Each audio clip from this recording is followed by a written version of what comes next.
دمشق کے قید خانے میں مجاہدین اسلام کی داستان جنہوں نے اندلس کے ساحل پر اپنی کشتیاں جلا ڈالی تھی۔ واپس آ کر سلار طریف نے موسیٰ بن نصیر کو بتایا کہ جولین دھوکہ نہیں دے رہا اور اس کے سپاہی بے جگری سے لڑے ہیں۔ اس نے دوسری بات یہ بتائی کہ اندلس کی فوج میں لڑنے کا جذبہ کمزور ہے اور اس کی قیادت میں بھی کوئی ایسی خوبی نہیں جس سے ہم پریشان ہو جائیں۔ موسیٰ بن نصیر نے اندلس پر حملے کا پلان بنانا شروع کر دیا۔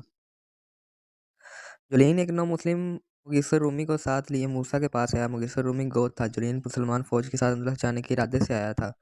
وہ مغیثر رومی کو بھی ساتھ لے جانا چاہتا تھا۔ موسیٰ بن نصیر پس و پیش کرنے لگا۔ موسیٰ جولین نے کچھ شکایت اور کچھ غصے کے لہجے میں کہا کہ اب بھی تمہیں مجھ پر اعتبار نہیں آیا؟ مجھے کچھ ایسا ہی شک تھا۔ میں تم پر اپنا اعتماد پختہ کرنے کا ایک اور ذریعہ ساتھ لایا ہوں۔ وہ اٹھ کر باہر چلا گیا۔ اس کے ساتھ سویستا سے خاصا بڑا قافلہ آیا تھا جس میں اس کے ملازم تھے، محافظ تھے، فوجی اور شہری مشیر تھے، اور اس قافلے میں عورتیں بھی تھیں۔ جولین واپس موسیٰ کے کمرے میں آیا تو اس کے ساتھ دو بڑی ہوئی خوبصورت لڑکیاں تھیں۔ ان کا حسن غیر معمولی تھا، ان کے بدن مسحور کر دینے والے کشش والے تھے۔ یہ میری بیٹیاں ہیں، جولین نے کہا۔ یہ فلوڈا ہے اور یہ میری بہن میری ہے۔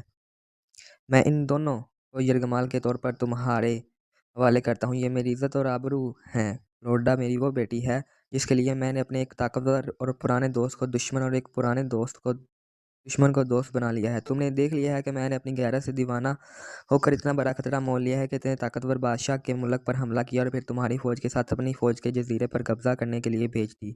موسیٰ بن نصیر، میں اپنی غیرت آج تمہارے ہاتھ میں دے رہا ہوں۔ اگر میں نے مغیثر رومی نے تمہاری فوج کو معمولی سا بھی دھوکہ دیا تو میری بیٹیوں کو لونڈیاں بنا لینا یا انہیں وحشی بربروں کے حوالے کر دینا۔ کسی بھی مورخ نے یہ تفصیل نہیں لکھی کہ موسیٰ نے جولین کی اس پیشکش کو ٹھکرا دیا تھا یا نہیں، یا مزید کیا باتیں ہوئی تھی۔ تاریخ میں یہی آیا ہے کہ جولین نے اپنی دونوں بیٹیاں یرغمال میں دے دی تھی، لیکن موسیٰ نے یہ بات قبول نہ کی۔ جولین نے دوسری پیشکش یہ کی تھی کہ وہ اپنی تمام فوج موسیٰ کی فوج کے ساتھ اندلس بھیجے گا۔ موسیٰ نے یہ پیشکش دو ٹوک الفاظ میں ٹھکرا دی، البتہ اتنی ہی مدد اور اتنا ہی تعاون مانگا کہ سویستا مسلمان فوج کی رسدگاہ ہوگی اور وقتاً فوقتاً اندلس کو جانے اور وہاں سے آنے والے مجاہدین کو سویستا قلعے میں کھانے پینے کی، آرام اور دیگر ضروریات پوری کرنے کی سہولت حاصل ہوگی۔ پھر جولین سے یہ مدد مانگی گئی کہ اندلس کے ساحل تک پہنچنے کے لیے کشتیاں اور بحری جہاز جولین دے۔ جولین نے ہر قسم کے تعاون کا وعدہ کیا اور یہ بھی کہا کہ اس کی فوج کمک کے طور پر ہر وقت تیار رہے گی۔ موسیٰ بن نصیر نے اسی روز خلیفہ ولید عبد الملک کے نام ایک پیغام لکھوا کر قاصد کے ہاتھ دمشق بھجوا دیا۔ خلیفہ اندلس پر حملے کی اجازت تو پہلے ہی دے چکا تھا، لیکن موسیٰ دور اندیش آدمی تھا۔ اس نے دیگر باتوں کے علاوہ خلیفہ کو لکھا، اندلس پر فوج کشی کی ایک بار پھر اجازت لینے میں وقت ضائع کرنا مجھے مناسب نہیں لگا، لیکن آپ نے ہندوستان میں جو لشکر بھیجا ہے اس کی ضروریات ایسی صورت پیدا کر سکتی ہیں کہ میں اندلس کی مہم ملتوی کر دوں۔ ہو سکتا ہے وہ محاذ آپ کے لیے دشواریاں اور ایسے مسائل پیدا کر دے کہ دونوں محاذ کمزور ہو جائیں یا دونوں میں سے ایک کمزور ہو جائے۔ خلیفہ ولید نے نہایت حوصلہ افزا جواب دیا۔ اس نے لکھا کہ اللہ کا نام لو اور تمام تیاریاں مکمل کر کے لشکر کو روانہ کر دو۔ سالار کا انتخاب سوچ سمجھ کر کرنا۔ سالار کا انتخاب ایک مسئلہ تھا۔ موسیٰ کچھ وجوہات کی بنا پر سالار طریف کو سالار اعلیٰ نہیں بنانا چاہتا تھا۔ ایک وجہ یہ تھی کہ فوج کی نفری تقریباً 100% بربر تھی۔ موسیٰ نے سوچا تھا کہ سالار اعلیٰ بربری ہو اور عربی سالار اس کے ماتحت ہو۔ اس وقت بربروں میں چند ایک آدمی ایسے نکل آئے جو جنگی قیادت کی اہلیت رکھتے تھے۔ انہوں نے فوج میں کماندار کے عہدے فائز حاصل کر لیے تھے۔ ان میں ایک طارق بن زیاد تھا۔ موسیٰ کا ذہن دور پیچھے چلا گیا جب بربروں کے بیشتر قبائل نے بھی اسلام قبول نہیں کیا تھا اور عربوں کے خلاف جنگ و جدل میں سرگرم رہتے تھے۔ موسیٰ نے یہاں بہت لڑائیاں لڑیں اور پیار و محبت اور بھائی چارے کے حربے بھی استعمال کیے تھے۔ اس دور میں بربر گرفتار بھی ہوئے اور ان میں سے بعض کو اعلیٰ حکام نے غلاموں یا ملازموں کے طور پر رکھ لیا۔ موسیٰ کو ایک جوان بربر اتنا اچھا لگا کہ اسے اپنے پاس رکھ لیا۔ اس کی حیثیت غلام جیسی تھی۔ موسیٰ نے اس کی باتیں سنی اور اسے کام کرتے دیکھا۔ اس نے محسوس کیا کہ یہ نوجوان کوئی عام سی نسل کا بربر نہیں، اس کے بال سرخی مائل اور چہرے کا رنگ کھلتا ہوا سا تھا۔ ایک روز موسیٰ نے اس سے اس کے باپ دادا کے متعلق پوچھا تو اس نے بتایا کہ وہ ڈنڈال کی نسل سے ہے۔ ڈنڈال بربروں کا ایسا قبیلہ تھا جو دوسرے قبائل سے ہر لحاظ سے برتر تھا۔ موسیٰ کا یہ غلام ذہانت کے لحاظ سے یقیناً برتر تھا اور اس کی زیادہ تر دلچسپی عسکری مشاغل میں تھی۔ گھڑ سواری میں وہ مہارت رکھتا تھا، تیر اندازی اور تیغ زنی میں وہ طاق تھا۔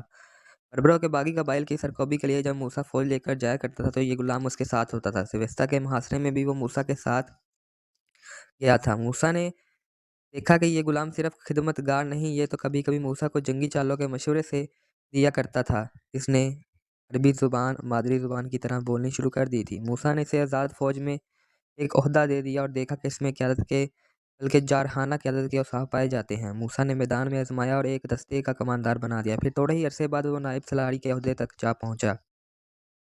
اس نے اس سے بھی بہت پہلے اسلام قبول کر لیا تھا اور موسیٰ نے اس کا نام طارق اور اس کے باپ کا نام زیاد رکھا تھا۔ اب جب اندلس پر حملے کی قیادت کا مسئلہ موسیٰ کے سامنے آیا تو موسیٰ کی نظر بار بار اس آزاد کیے ہوئے غلام طارق بن زیاد پر ہی جا رکتی تھی۔ اس میں موسیٰ کو سب سے بڑی خوبی یہ نظر آتی تھی کہ وہ جارہ سلار صرف پیش قدمی کا قائل تھا، پسپائی کے لفظ سے ہی جیسے ناشنا تھا۔ موسیٰ نے اسے بلایا اور بتایا کہ اندلس پر حملے کی قیادت کے لیے اسے منتخب کیا گیا ہے۔ یہ ہے اندلس کا نقشہ۔ موسیٰ نے اس کا امتحان لینے کے لیے نقشہ اس کے آگے پھیلا دیا۔ تم کس طرح اس ملک پر حملہ کرو گے؟ یہ ذہن میں رکھ لو کہ تمہارے لشکر کی تعداد زیادہ سے زیادہ 7,000 ہوگی، کم ہو سکتی ہے، زیادہ نہیں ہوگی۔ طارق بن زیاد نے نقشہ طے کر کے الگ رکھ دیا۔ محترم امیر طارق نے کہا، میں سوہد اور اصول پر اندلس کے ساحل پر اتروں گا کہ پیش قدمی ہوگی اور پسپائی کی کوئی سوچے گا ہی نہیں، فتح یا موت۔ موسیٰ کے بوڑھے ہونٹوں پر مسکراہٹ آ گئی۔ یہ نہ بھولنا ابن زیاد، موسیٰ نے کہا کہ دشمن کی تعداد 1,00,000 سے بھی زیادہ ہو سکتی ہے، ہمارے دشمن کی تعداد ہر جنگ میں ہم سے کئی گنا رہی ہے۔ طارق بن زیاد نے کہا، میں آپ کو ایک بشارت سنانا چاہتا ہوں۔ میں نے گزشتہ رات خواب میں رسول اللہ صلی اللہ علیہ وآلہ وسلم کو دیکھا ہے۔ آپ صلی اللہ علیہ وآلہ وسلم نے مجھے بشارت دی ہے کہ ہمت اور استقلال کا دامن نہ چھوڑنا، فتح تمہاری ہوگی۔ طارق کا یہ خواب عیسائی مورخوں نے بھی اپنی کتابوں میں لکھا ہے۔ اس سے ظاہر ہوتا ہے کہ یہ خواب کسی مسلمان تاریخ نویس کے دماغ کی اختراع نہیں۔ جب جہازوں نے لنگر اٹھائے تو ساحل پر موجود ہزاروں مردوں، عورتوں اور بچوں کے ہاتھ دعا کے لیے اٹھے، پھر یہ ہاتھ بلند ہو کر ہلنے لگے۔ جہازوں کے بادبانوں کے دامن ہوا سے بھر گئے اور جہاز دور ہی دور ہٹتے گئے۔ عورتوں کی آنکھوں میں آنسو تیرنے لگے۔ ان 7,000 مجاہدین میں سے بیشتر کو اندلس میں ہی دفن ہونا تھا۔ وہ اللہ کا پیغام سمندر پار پہنچانے کے لیے ہمیشہ کے لیے نظروں سے اوجھل ہو رہے تھے۔ تاریخ 9 جولائی 711 ہجری۔ جہاز ایک ساحلی مقام پر گئے جو کے لیے کہلاتا، پھر اس کا نام جبل طارق ہو گیا جو آج تک قائم ہے۔ جب تمام لشکر جہازوں سے اتر گیا تو طارق بن زیاد نے لشکر کو فوج کی ترتیب میں کھڑا کر دیا۔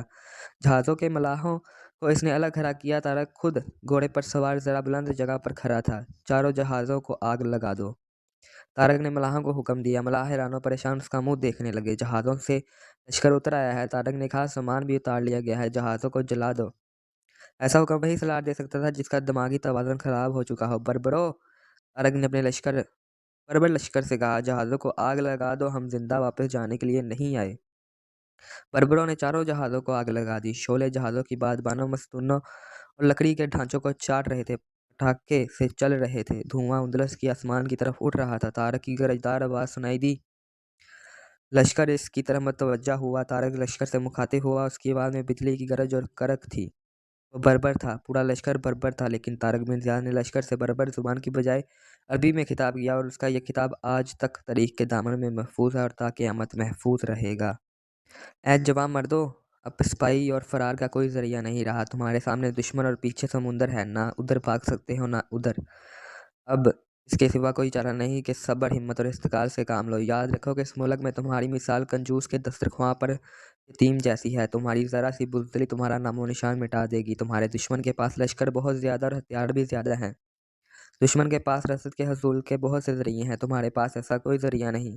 اگر تم نے شجاعت سے کام نہ لیا تو تمہاری عزت مٹی میں مل جائے گی، تمہاری بربری برتری مٹ جائے گی۔ اپنی آن، اپنی عزت کا تحفظ کرو اور دشمن کو گھٹنے ٹیکنے پر مجبور کر دو، اس کی طاقت کو تباہ کر دو۔ میں تمہیں ایک ایسی چیز سے نہیں ڈرا رہا جس کے سامنے میں خود نہ جاؤں۔ میں تمہیں ایسی جگہ لڑنے پر نہیں اکسا رہا جہاں میں خود نہ لڑوں۔ میں تمہارے ساتھ ہوں۔ اگر تم ثابت قدم رہے تو اس ملک کی دولت اور عظمت تمہارے قدموں میں ہوگی۔ تم نے صحبت و برداشت کر لی تو اس ملک کی ہر شے کے مالک تم ہوگے۔ امیر المومنین ولید بن عبد الملک نے اس کام کے لیے تم جیسے بہادروں کو منتخب کیا ہے کہ یہاں کے بادشاہوں کے داماد بن جاؤ اور یہاں کی حسین و جمیل عورتوں کے خاوند بن جاؤ۔ اگر تم نے اس ملک کی شہسواروں کو مقابلے میں گرا دیا تو اللہ کا دین اور رسول اللہ صلی اللہ علیہ وآلہ وسلم کے احکام یہاں بھی مقبول اور رواں دواں ہو جائیں گے۔ دل میں بٹھا لو کہ میں تمہیں جس طرف لے جا رہا ہوں اس طرف جانے والا پہلا شخص میں ہوں گا۔ لڑائی میں سب سے پہلے اٹھنے والی تلوار میری ہوگی۔ اگر میں مارا جاؤں تو تم عقل و دانش والے ہو، کسی اور کو سپہ سالار بنا لینا، مگر اللہ کی راہ میں جانوں کی قربانی سے منہ نہ موڑنا اور یہ ملک فتح ہونے تک چین سے نہ بیٹھنا۔ یہ تو ہو نہیں سکتا تھا کہ 4 اتنے بڑے بحری جہاز جن میں 7,000 نفری کا لشکر سوار اور گھوڑوں سمیت سما سکتا ہو جل رہے ہوں اور ان کے شعلے دور دور تک نظر نہ آئے۔ طارق بن زیاد کے حکم پر 4 جہازوں کو آگ لگا دی گئی تو فوراً ہی شعلے بلند ہونے لگے اور اوپر ہی اوپر اٹھتے گئے۔ دھوئیں کے بادل تو جیسے آسمان تک جا پہنچے ہوں۔ قریب ہی ماہی گیر اور ملاحوں کی ایک بستی تھی۔ وہ دیکھو، بستی میں ایک آواز بلند ہوئی، کسی تاجر کے جہاز کو آگ لگ گئی ہے، لگتا ہے سمندر کو آگ لگ گئی ہے۔ ایک بڑے ماہی گیر نے کہا، چلو دوڑو۔ ایک جوان سال ملاح نے کہا، یہ باہر کسی کے کسی تاجر کا مال چل رہا ہے، دور کچھ ہمارے ہاتھ بھی لگ جائے گا۔ بستی کے تمام لوگ، عورتیں اور بچے بھی ساحل کی طرف دوڑ پڑے۔ اس وقت طارق بن زیاد لشکر سے خطاب کر رہا تھا، یعنی بستی کے لوگ قریب آئے تو لشکر کو دیکھ کر رک گئے۔ کچھ اور لوگ بھی آگے، انہوں نے بھی دور سے شعلے دیکھے تھے۔ مغیث رومی لشکر کے اس پہلو پر کھڑا تھا جس پہلو سے تماشائیوں کا ہجوم آیا تھا۔ مغیث رومی نے اپنے گھوڑ سواروں کو حکم دیا کہ ان تماشائیوں کو گھیرے میں لے لیں اور کسی بچے کو بھی واپس نہ جانے دیں۔ گھوڑے دوڑ پڑے، تماشائیوں میں نوجوان لڑکیاں اور جوان عورتیں بھی تھیں۔ وہ چیخی چلائی بھاگنے لگیں۔ یہ بچوں کی چیخو پکار الگ تھی۔ مردوں نے عورتوں اور بچوں کو اپنے گھیرے میں اور گھڑ سواروں نے ان سب کو اپنے گھیرے میں لے لیا۔ ان سب کو ہاں کر ایک طرف لے گئے۔ طارق بن زیاد کا خطاب ختم ہو چکا۔ مغیث رومی گھوڑا دوڑاتا طارق کے سامنے جا رکا۔ میں جانتا ہوں تو نے انہیں کیوں روکا ہے، طارق نے مغیث سے کہا۔ انہیں جانے دیتے تو ان سے اندلسیوں کو ہماری آمد کا پتہ چل جاتا۔ ہم انہیں بے خبری میں لینا چاہتے ہیں۔ ان لوگوں کو یہیں روکے رکھو، ہم آگے نکل جائیں تو انہیں چھوڑنا، اور دیکھو مغیث کسی عورت کے ساتھ کوئی بدتمیزی نہ ہو۔ ہاں ابن زیاد، مغیث نے کہا، میں ان غریب لوگوں کے دلوں سے خوف اتار دیتا ہوں۔ تم نہیں جانتے یہ اندلس کے مظلوم مخلوق ہیں۔ میں ان کے ساتھ ایسا سلوک کروں گا کہ یہ لوگ ہمارے مددگار بن جائیں گے۔ میں ان سے معلوم کروں گا کہ یہاں کی فوج کہاں ہے۔ مغیث رومی گوت گومزدہ اور یہودی ماں باپ کا بیٹا تھا۔ کچھ عرصے پہلے اس نے اسلام قبول کر لیا تھا۔ اس میں یہودیوں والے مسائل نہیں تھے۔ یہودی نام ہے فتنہ پروری، سازش گری اور ابلیسیت کا۔ مغیث رومی نے شاید اس لیے اسلام قبول کر لیا تھا کہ اس کی فطرت یہودیت کو قبول نہیں کرتی تھی۔ وہ موسیٰ بن نصیر کے دور امارت سے پہلے مسلمانوں کی فوج میں شامل ہو گیا تھا۔ اس میں قیادت کے جو جوہر تھے ان کی بدولت اس نے بڑی تیزی سے فوج میں عہدیداری اور پھر سالاری کا رتبہ حاصل کر لیا تھا۔ شمالی افریقہ میں بربر قبائل سے جو آخری اور فیصلہ کن لڑائی لڑی گئی تھی اس میں مغیث نے نمایاں کردار ادا کیا تھا۔ تاریخ اس فتح کا صحرا مغیث کے سر باندھتی ہے۔ تاریخ میں یہ بھی اشارہ ملتا ہے کہ مغیث اندلس کا رہنے والا تھا۔ مغیث روکے ہوئے تماشائیوں کے پاس چلا گیا۔ اے فوجوں کے سردار، ایک بوڑھے ملاح نے جس کا سر اور دونوں ہاتھ ضعیف العمر کی وجہ سے ریشہ گیر تھے، اس مغیث رومی کے گھوڑے کے قریب آ کر کہا، تم کوئی بھی ہو اور جہاں کہیں سے بھی آئے ہو، مجھے یہ بتاؤ، تم بھی غریب کی عزت کو اتنا افضل سمجھتے ہو؟ میں جانتا ہوں تم ابھی حکم دو گے کہ آدمی کو قید کر لو اور جوان عورتوں کو الگ کر لو۔ کیا تم ہم پر رحم نہیں کرو گے؟ ہم تو اس لیے دوڑے آئے تھے کہ تمہارے ایک جہاز کو آگ لگی تو باقی 3 نے بھی آگ پکڑ لی ہے، تو تمہیں مدد کی ضرورت ہوگی۔ مت ڈرو ہم سے، مغیث رومی نے کہا، اپنے جہازوں کو ہم نے خود آگ لگائی ہے، پھر ہم تم سے اور زیادہ ڈریں گے۔ بوڑھے ملاح نے کہا، تم قزاق ہو، دوسرے کے جہاز لے آئے ہو اور انہیں جلا دیا ہے۔ اپنے جہاز کون جلاتا ہے؟ ہمیں قزاق ہی کہہ لو۔ مغیث رومی نے کہا، لیکن تمہاری کسی لڑکی اور کسی عورت کو ہمارا کوئی آدمی ہاتھ نہیں لگائے گا۔ مان لیا۔ بوڑھے ملاح نے کہا، لیکن یہ سن لو، شاید تمہیں ہم پر رحم آ جائے۔ ہماری عزت کے سب سے بڑے لٹیرے یہیں کے فوج ہیں، ہمارے اپنے ملک کے فوج۔ جب کبھی ادھر آتے ہیں تو ہماری 2-3 جوان لڑکیوں کو زبردستی اپنے ساتھ لے جاتے ہیں اور اگلے روز واپس بھیجتے ہیں۔ اب تمہاری عزت محفوظ ہو گئی ہے۔ مغیث رومی نے کہا، پھر ہمارے ارد گرد یہ گھڑ سوار کیوں کھڑے کر دیے ہیں؟ اس لیے کہ تم اپنی فوج کو پہلے ہی اطلاع نہ کر دو کہ باہر سے کوئی فوج آئی ہے۔ مغیث رومی نے کہا، ہم آگے نکل جائیں گے تو تم سب اپنے گھروں کو چلے جانا۔ کیا تمہاری فوج یہاں قریب ہی کہیں موجود ہے؟ اس بوڑھے کے پاس چند اور ماہی گیر اور ملاح بھی آن کھڑے ہوئے۔ ان میں سے ایک اور بوڑھا آگے ہوا، تم اس سمندری لشکر کے سردار معلوم ہوتے ہو۔ دوسرے بوڑھے نے کہا، تم نے ہماری عزت کی ضمانت دی ہے تو ہم تمہیں یہاں کی فوج سے بچانے کی ضمانت دیتے ہیں۔ ہماری فوج یہاں سے زیادہ دور نہیں۔